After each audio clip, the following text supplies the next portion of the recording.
So ito po, malapit na po siyang matapos. Yan. So mamaya i-interviewin po natin po yung may-ari po ng Fingerlings, si Kuya Rene. Yan. So mamaya sasamplingan po natin. Sasampling po tayo. Mamaya pagkatapos po nila nito is uuwi na po sila sa Santa Rita. Yan. So yung mga silok yan, yung pinaglagyan po ng Fingerlings. Kailangan po nakasalansan po siya para hindi po siya kalat-kalat at mabilis po siyang bilangin kung totoong 158 po na silopin. So ito po si Kuya Rene ay madami na po siyang suka dito. So tested na po siya. Yan. Madami pa daw. Yan.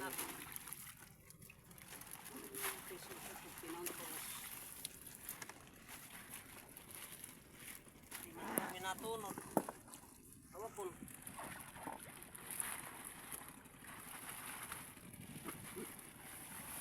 So mamaya-maya ay uuwi na po yan. So okay lang po kahit nahuhulog po yung silopin kasi meron din po siyang oxygen yan. Meron po siyang oxygen. So meron pong tanggal na po ng tali, meron na pong meron din po siyang buhos na lang po dito sa loob po ng cage. Yan.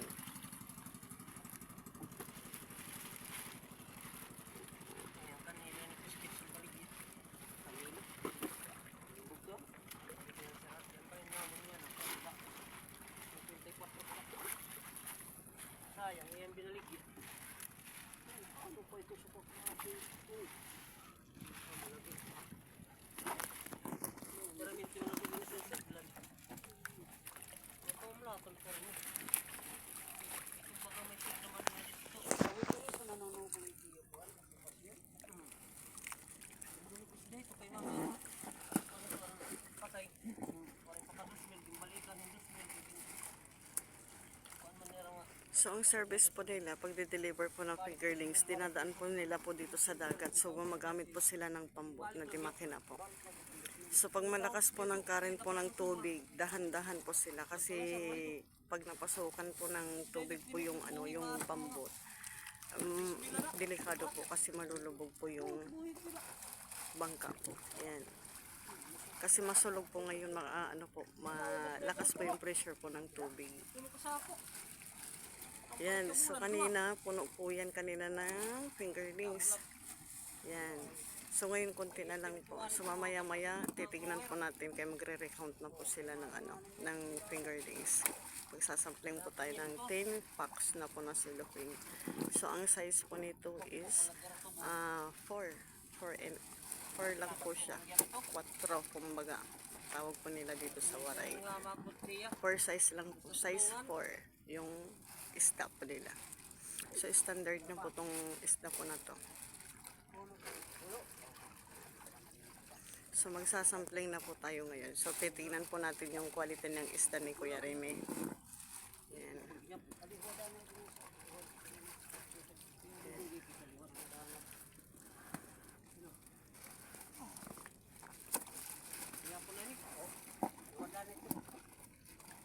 Yan.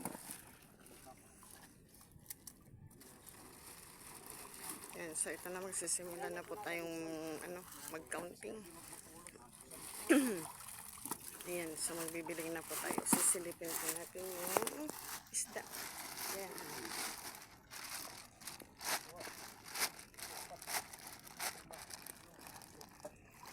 Ayan.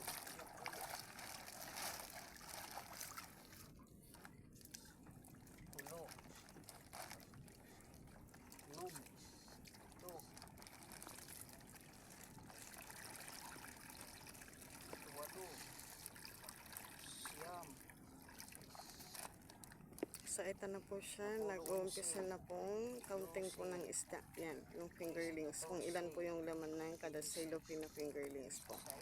Kasi sabi po nila is 70 daw po yung liga. So ang bilang po kada silopin is 71, 72. So 71 pieces or 72 pieces. Meron po siyang pasobra. So, i-average lang po natin siya ng 70 sa 158 packs na silupin. So, ganyan po yung pagkuha. 30, Oh, yan. 31, 32, Ayan. So, 33, 34, 35, yan. Yan, dalawa po yung nagre-recount po. 37, 38, 39, 40. So, ito na po yung isda. Yan. 71. 7-1. So, yung isang silupin po, yung laman is 7-1. So, meron po siyang pasobra talaga. Kasi ang price po ng fingerlings ay 8 pesos. 8 pesos po per piraso po siya. So, bago po nila i-deliver tong fingerlings, kinokondisyon po muna nila ito ng 1 week. 1 week and 3 days po. And then, tatawag na po ito sa mga buyer na okay na po yung isda na kondisyon na. So, kinabukasan, deliver na po sila. Basta nakaprepare na po yung caretaker po ng net na nakalagay na po dito sa fish cage. Yan. 67, 68, 69, 70, 71, Yan. So, nagbibilang po si Kuya Rini, yung may-ari po ng fingerlings po. 75. Yan. So, yung isda po, meron pong malalaki. Jadi,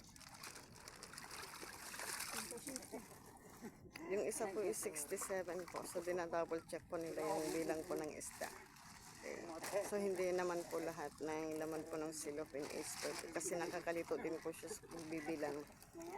Yan. So, thank you so much po. Hanggang dito na lamang po. Please support for my vlog. Thank you for comment, like, share, and subscribe. Thank you so much po.